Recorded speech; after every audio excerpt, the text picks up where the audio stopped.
the things we've been puzzled with in the past is why a lot of the media companies left gaming. So folks like, Disney and stuff.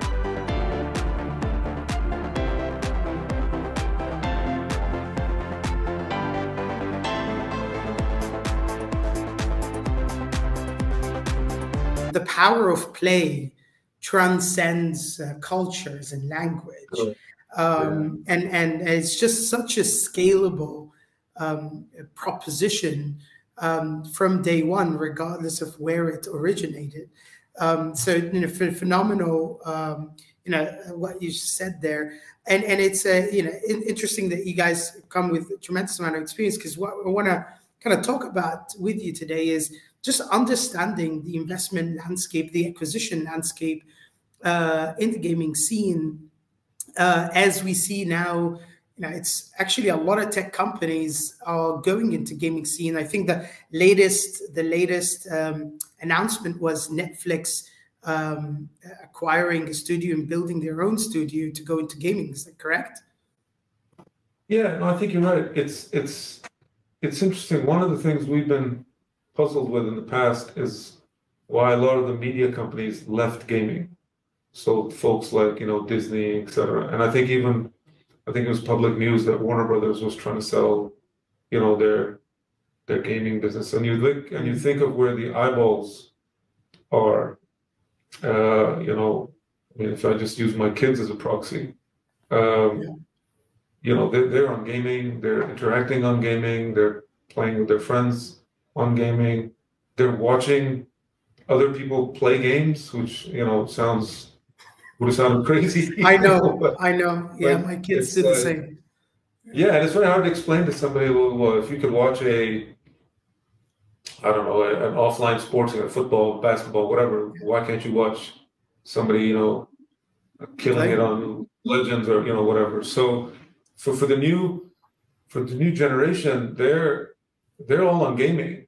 And, even some brands we might see get launched on gaming, like who knows, right? So it was very interesting to us that the media guys, maybe they got burnt by some of the acquisitions they did or whatnot, but it's a natural extension. So yeah, I think we were all, at least us here, we're waiting that when is Netflix, going to get into gaming. It seems like they're more dipping their toes in terms of acquisition. They haven't done big deals, but maybe that's just the state of the market or whatnot.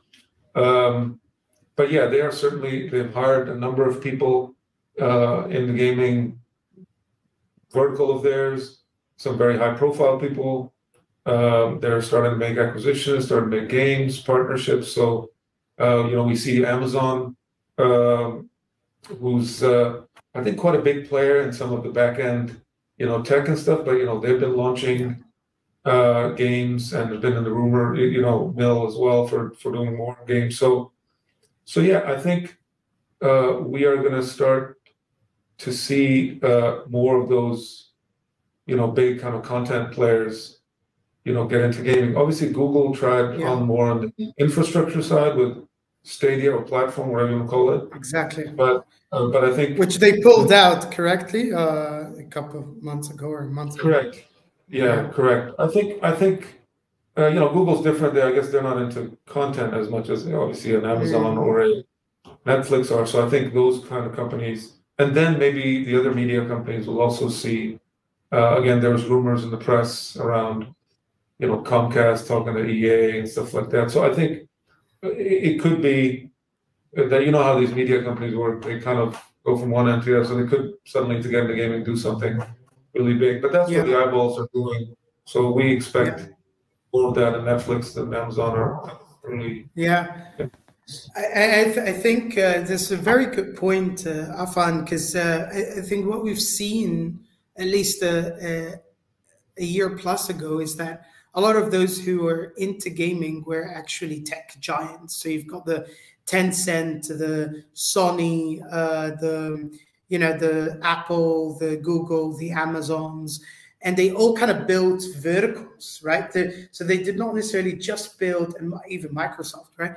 They did not necessarily just build the hardware, but also the subscription platforms, the cloud subscriptions as well, and the infrastructure there.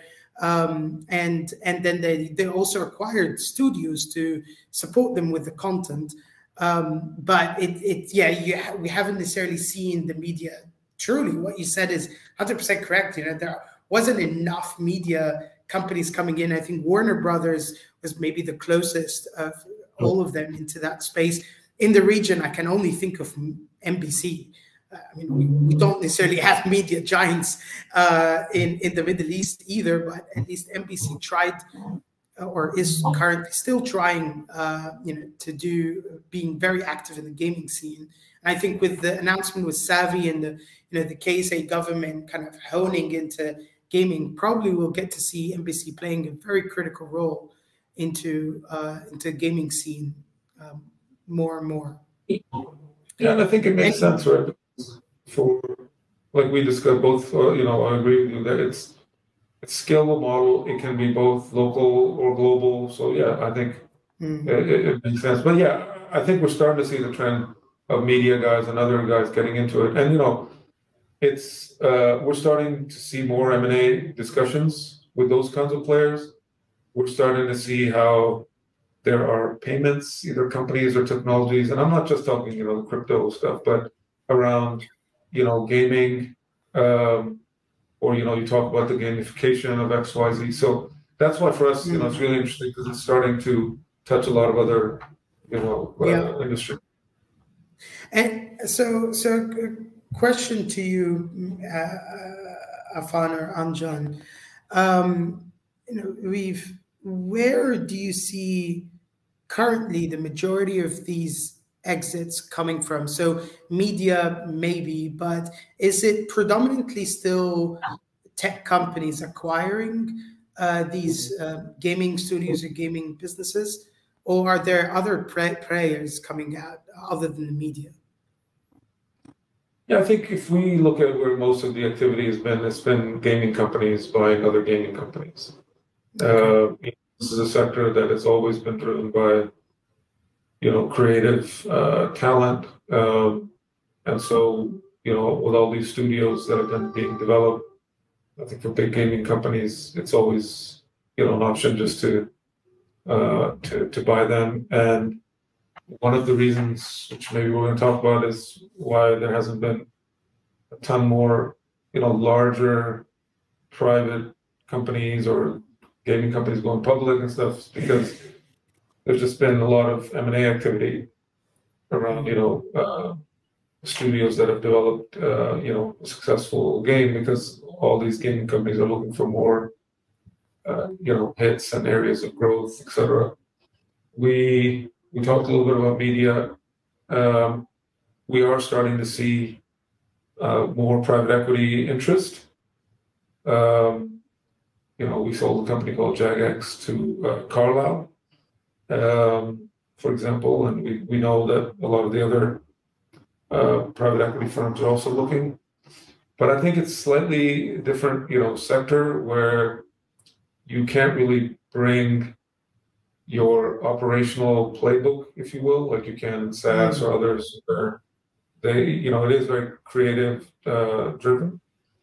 But having said that, we have seen more and more people talking to us about gaming, and then our very good friends at this firm called Haveli, which is set up as a large gaming focused, not just VC fund, but I think they have aspirations for bigger deals as well. So there's more money, I think, from the financial sector, also coming in, and maybe over time we'll see that as a more viable kind of buyer universe also. I'm curious to kind of know, you kind of actually touched slightly on this, is that, this creative talent and the hunger for creative talent does come from, your competitors, and then acquisition becomes one way of actually acquiring these talent. But I'm curious from a business perspective. It seems that, it probably is just like we've seen in the tech scene. There was, the notion of growing at any cost or at all costs. with very little regards or disregards to kind of positive unit economics. And then there is the other school that does look into positive unit economics and kind of growing, or at least growth or value at growth, right? So then do grow your value, but sustainably, in a sense.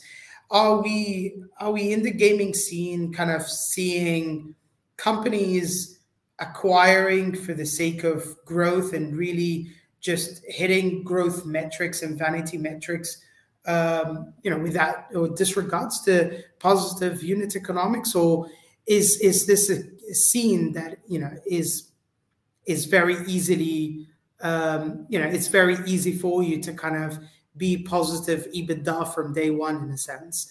I'm just curious to know from an economic standpoint how these acquisitions looked on the books. Were they really positive acquisitions, in a sense? Yeah, sure. I think certainly just from maybe experience, I think over the deals we've looked at over the years, it has, a key diligence point has been looking at positive unit economics. I think there are instances where hypergrowth is kind of like valued, but definitely, positive unit economics, looking at ROAS, cohorts, etc., has been a key thing. Maybe that's partly because the buyer universe has been most commonly public companies, whereby they've used acquiring profit accretively, etc. But it's always has been a key concern. And then I think moving, in more recent times, I would say it's even more important. I would say, right, just given the current environment in terms of the macro economy, and then also general tightening of capital. I think generally how we're looking at how people are looking at deals now, they're a lot more prudent and greater diligence in terms of ability to generate profit down the line. I'd say that's certainly how things have probably evolved over the last few months. I think also it depends a little bit on mobile versus PC console, right? I think on the mobile side, there are some pretty key metrics that people want to look at, whether it's on the retention side or ROAS. And given how the kind of UA environment has changed, and thanks to IDFA and stuff like that, buyers are even more cautious about how do you scale these companies given the UA environment. So I think maybe previously they would have been a little bit more comfortable earlier. I think now they want to see that it's not just some like golden cohorts, or it's not just you can just spend what are the payback cycles look like. And I think there's some pretty key metrics that people focus on. On the PC console side, I think there's obviously the people look at profitability and stuff too, but I think earlier stage, if you're talking about investments, even if they're from strategic, the game might not be developed yet, right? So you can look at maybe early access metrics and kind of how engaged is the community and stuff. You'll have a lot of those kinds of metrics before you will have maybe monetization type metrics. But again, that'll give them a good sense of is this, and I think it's a cliche across all tech that it's about the team and all that, but I think within gaming it's even more so because it's a creative thing. So I think then people can get comfortable around are these teams who have kind of seen both ups and downs, what are their pedigree and stuff like that as well, to get comfortable with I guess future prospects of the company. Is due to the maybe today's macro environment, are you seeing a lowdown or kind of a slowdown, I would say, in the acquisition side of gaming, or you don't necessarily see difference there? I think it's interesting. These things go in cycles. I feel that the public companies are hurting in terms of valuations right now because of macro conditions. It could be that the sector is out of favor from a public markets standpoint. And I think it's a bigger topic, which maybe we'll discuss around, should some of these companies, even be going public. But from an M&A, and so that obviously impacts, M&A market. But, in these kind of times, there's other buyers who emerge. There's a lot of private companies who have access to capital, who maybe couldn't compete before with the public companies who had, high-flying stocks, and they could, maybe be more competitive. So we have seen, recently more deals happening in the private space, and they're very, companies there are generally seeing this as a great opportunity to build out.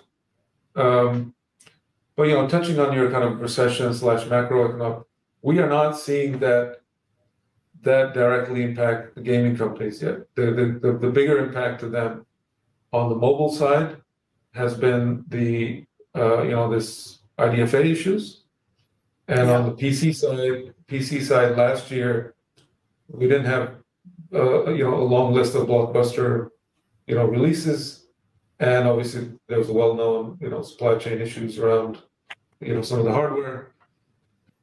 So if you look at kind of the slate for next year, it's pretty strong, and hopefully the supply chain issues around PS5, et cetera, are going down. And so, I'm not trying to predict that these are just all recession-proof businesses, but what we have seen in the past is they kind of run a little bit more on their own cycle versus the broader economic. The PC console side runs on the hardware cycle and the release, cycle. And even though the prices have been going up, we haven't seen, at least not yet, an impact there. And on the mobile side, it's the downward trend has been much more about the IDFA stuff versus people not spending, kind of in-app. And on the I guess where the macro probably has hit is maybe on the ad supported businesses, where CPMs have come down, but CPIs haven't.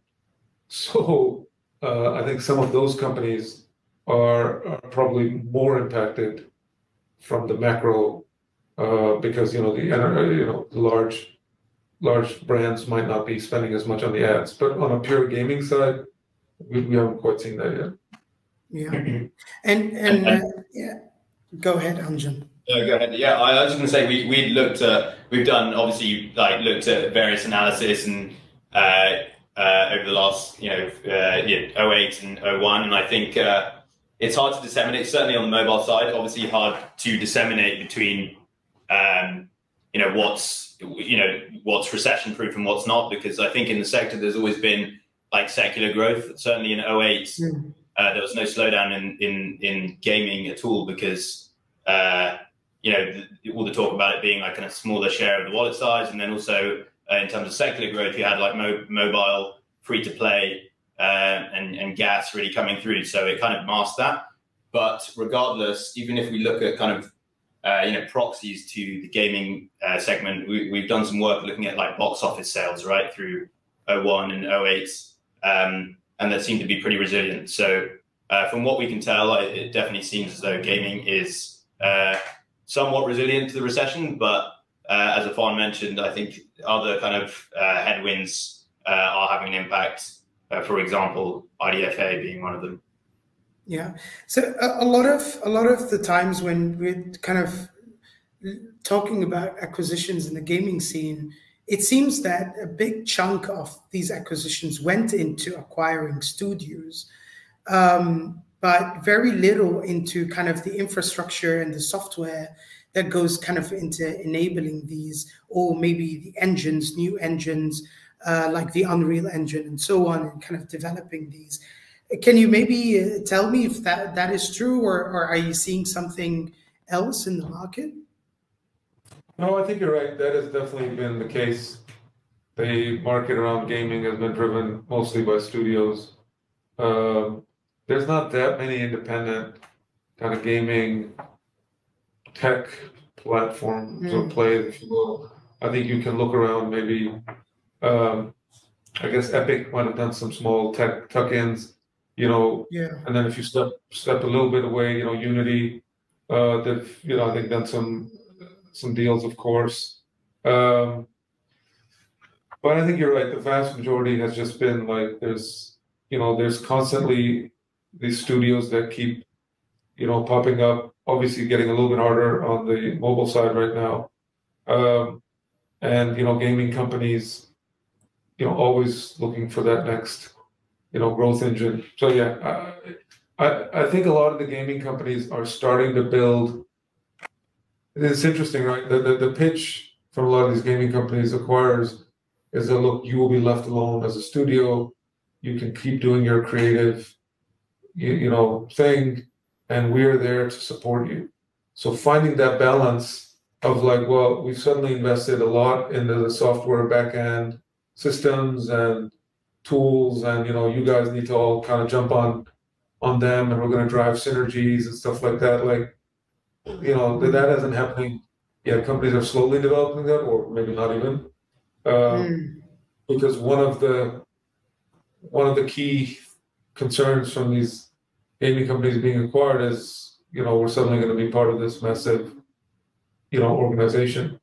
So that also can be a reason why maybe some of the gaming companies haven't bought tech and tools to kind of do synergies. We have seen, like, Zynga bought Chartboost. We've seen some of that happening where, they have bought kind of adjacent businesses. But I don't know off the top of my head, but I would guess 80% plus have been more on the content side. And this is actually quite interesting, because I would, and correct me if I'm wrong, and maybe you can shed some light from your own experience, selling a gaming studio and the content piece, right, with all the stories and it being, the IP being very subjective in a sense, although you could say the metrics are there to kind of back that this is great IP and it's working, is kind of, I'd say, definitely harder than some of the tangible side of gaming, right? If it was software or likes, it's just, there's subjectivity is less there. So I'm curious on, with all these successful M&A activities that happened, I'm curious to know whether it was, the decision to acquire them was predominantly due to, the IP does sit well with the genres of these, with these companies, or if it was more on, they have millions of users, well monetized, good retention figures, and it seems like a successful business. Let's kind of engulf them and then build on top of them. And if that's the case, then probably there are, all these acquisitions would need to be at a certain level to have been acquired. So we're not necessarily looking at, Series C here, probably even larger in a sense. But, tell me what you've seen from your experience. Yeah, I think it's a good question. I think it's been mixed in the sense that I feel like there are certain companies that are very focused on sticking close to their genre and even their business model, which is that, let's take mobile, for example. There are some companies, there's some companies that say they want to stay mobile. Not just that, they want to stay in certain genres, and on top of that, only want to do in-app purchase, and don't want to talk about ad-driven, businesses. So anything beyond that, whether it's starting to get into cross-play and ad-driven or skills-based gaming or PC console, that starts to become, a whole different world and they want to stay away from it. There's others who I think are taking a more broader approach and happy to have, different business models sit within. I don't think we've seen like tons of kind of synergies across, but again, that's something that even if they were going to generate synergies, I think they're gonna do it over time because the previous comment I made. On the PC console side, it's been interesting. You've seen some IPs that have turned into games. Some gaming IPs that have turned into media, like TVs or shows. Correct. And some the other way around as well. Yeah. But again, I think that takes a very different, that's a very different thing from the kind of a mobile. You're launching the next casual match 3 puzzle or something, right? Mm-hmm. So I think most people, you're right, they want to pick a lane and kind of stay close within it. But there's others who are happy who think the other way and think a diversified business across multiple platforms, multiple genres, But again, I think that's only possible through M&A. I think developing it internally, to do different things is very difficult. I found is one point that I wanted to get your input on is, at least from what we've been seeing, is a lot of, unlike tech companies, a lot of these gaming companies, especially if at least the first or second kind of game did make it, they kind of go down the route of being kind of private and bootstrapped even longer.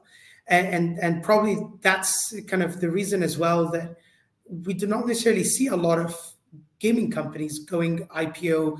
If anything, there is a lot of M&A activity rather than actually going public.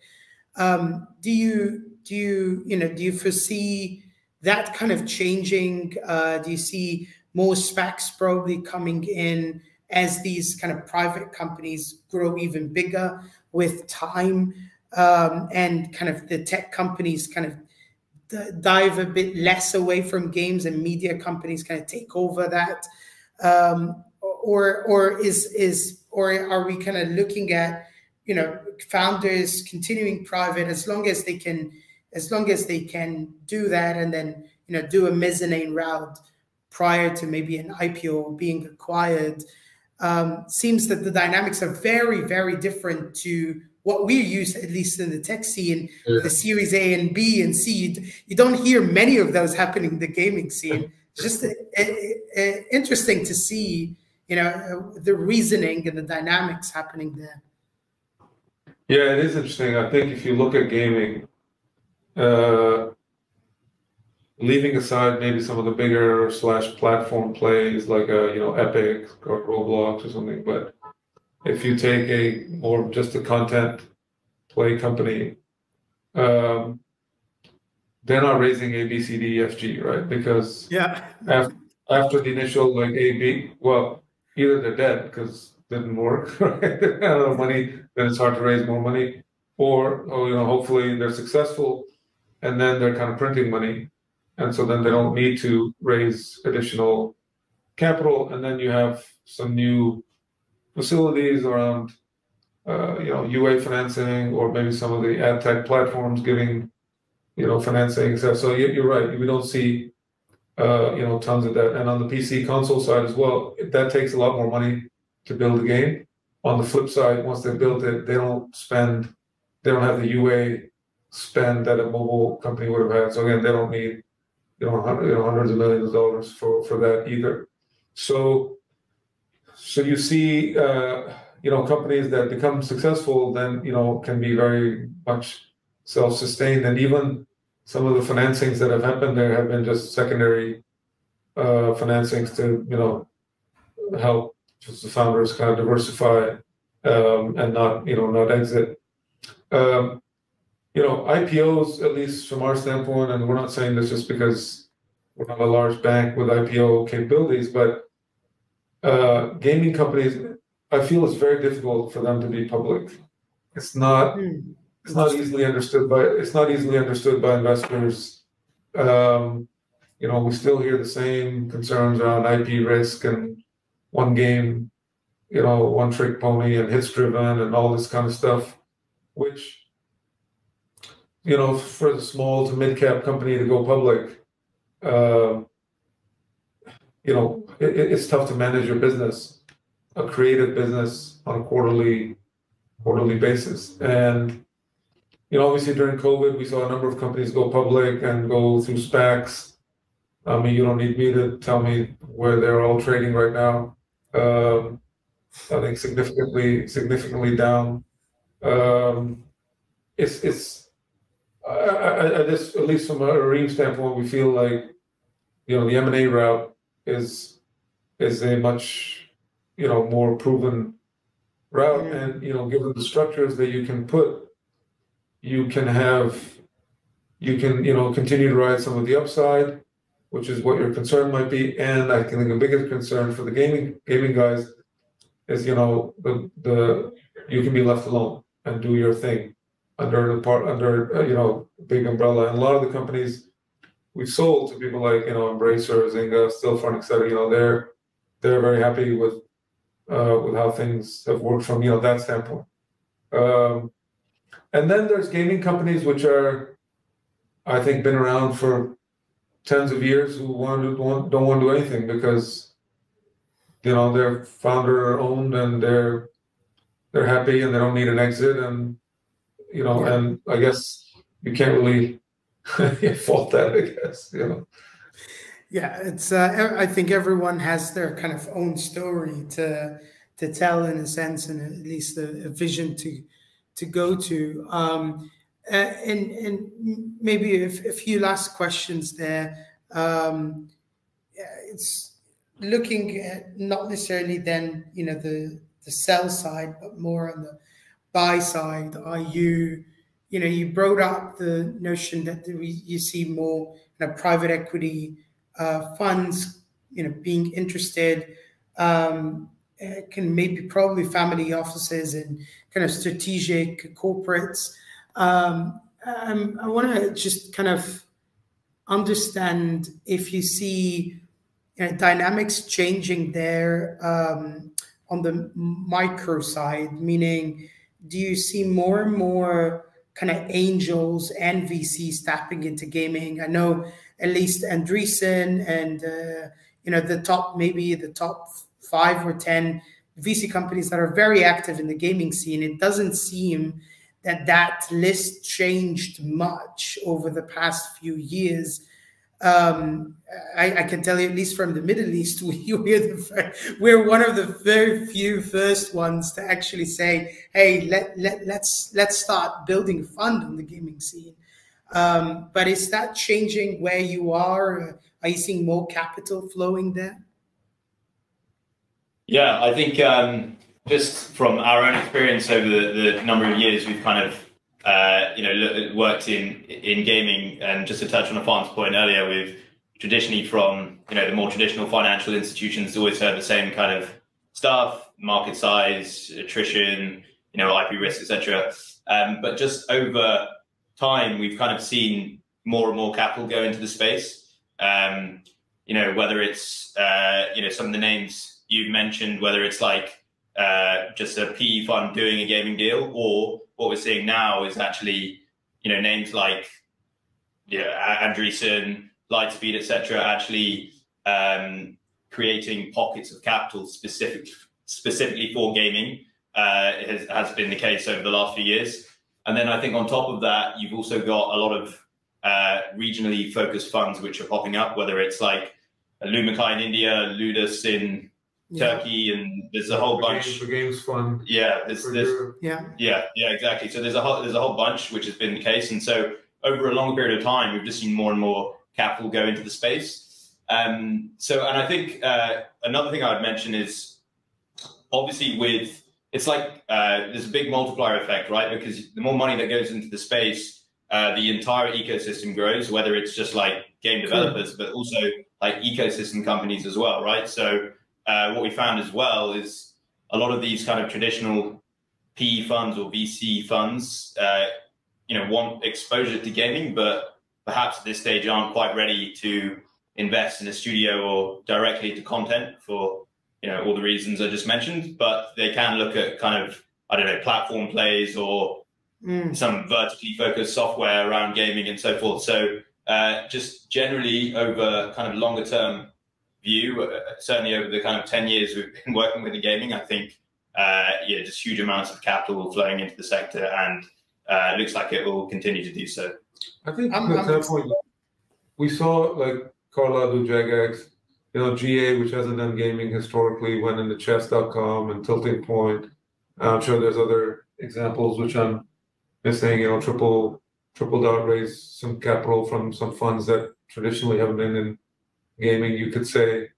So, we're starting to see that happen. I think to your point, there's been some new gaming funds, right? And Andreessen has Pocket, Lightspeed just hired someone, Haveli we talked about, Griffin Gaming Fund, Rain obviously has a gaming fund, the Smash raised a bunch of money. It's not a specific gaming fund, but they do a lot of gaming and content. So we're seeing those kind of guys, but maybe you're right. Maybe the top active investors more generally, like your Sequoias, Excels, etc. Yeah, maybe we're not seeing them as as much in gaming, but more kind of the specific. And on the earlier stage, it's we talked about some of the regional ones with other plays and Bitcrafts, etc., which have been around. But I think you're right. From a regional standpoint, in the Middle East, we are delighted that you guys are taking the lead there, because again, it's hopefully a great opportunity. Yeah, no, definitely. We're super excited. Yet I can tell you, I'm personally as well worried, because the valuations that I see these seed companies in right now is just ridiculous. The values of these gaming companies compared to when you come from tech, you're kind of used to deals at seed stage being maybe 3, maybe if it's amazing, $10 million. And then you see a gaming company at seed stage valued at $60 million, and you're thinking, based on what? So I'm worried that with all these capital pockets coming in, we'll just see these valuations even skyrocketing higher. Yeah, look, I think that's changing. I think you're going to see.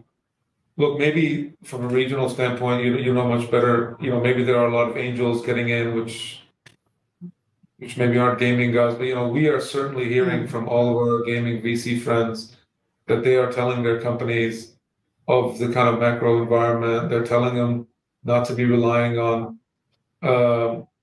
another fund coming in very quickly, so to extend the runways, all the usual stuff that you guys or anybody sees exactly in this kind of market. So I think that will start to, trickle down. On the private market, it takes a little bit longer, but I think you're certainly going to see that trickle down to you guys as well. And I think a lot of these funds maybe aren't focused on the MENA gaming space as much either. So, but there might be some partnership opportunities with some of the early stage funds we mentioned. But yeah, I think you're right. The valuations may have gotten, well, I guess a little crazy across all tech, but certainly I would expect in gaming, the funds that have recently raised, or I think they feel very optimistic that they're starting to see some good deals, as generally the money. See, a lot of the generalists. I'm very happy that we spent all this time and not mentioned crypto, Web3, blockchain at all, which is interesting. But I think a lot of generalists and other money kind of went chasing after that. Hype, very hard.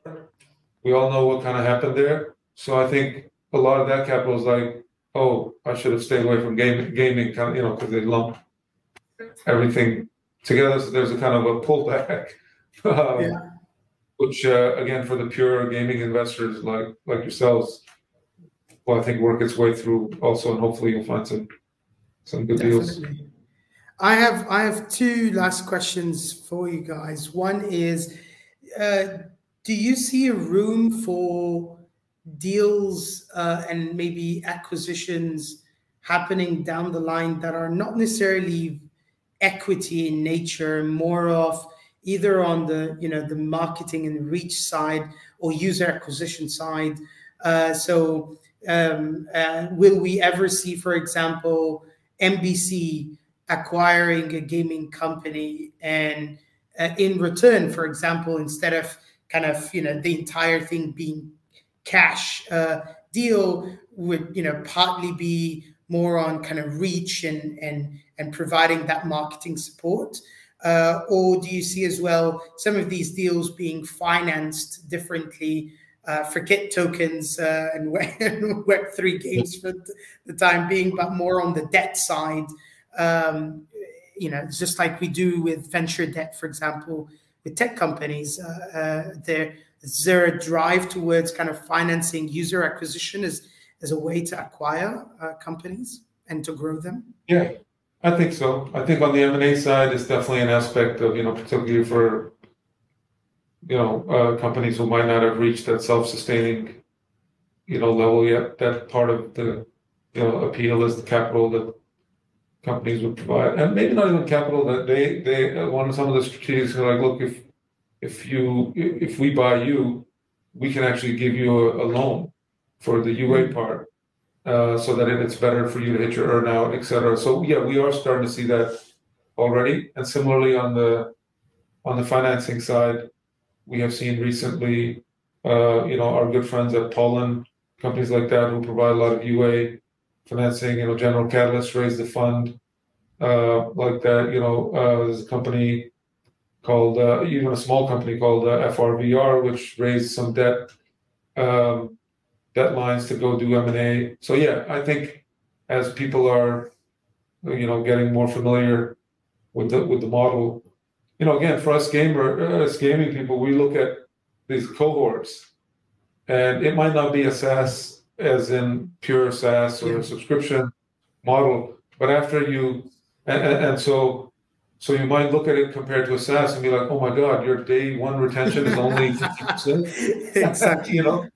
but after, if you look at the kind of long tail, it's actually millions of dollars. Yeah. Exactly. And when we talk about Jagex sale to Carlyle, when we started talking about 15, 20-year-old cohorts, then it's private equity can start. So I think as people get comfortable with some of those aspects as well, yeah, there are different kinds of financing available. So yeah, we're starting to see more and more of that. Love that. Last thing is, for those founders that would be watching this, what are some of the advice that you would give to them to kind of prep for acquisition? What could they possibly do today in the decisions they need to take today to be in a better position for an acquisition down the line? Look, I think our view has always been that, you always do what's right, for the business. And, I think not worry too much about, what should I be doing that, an acquirer,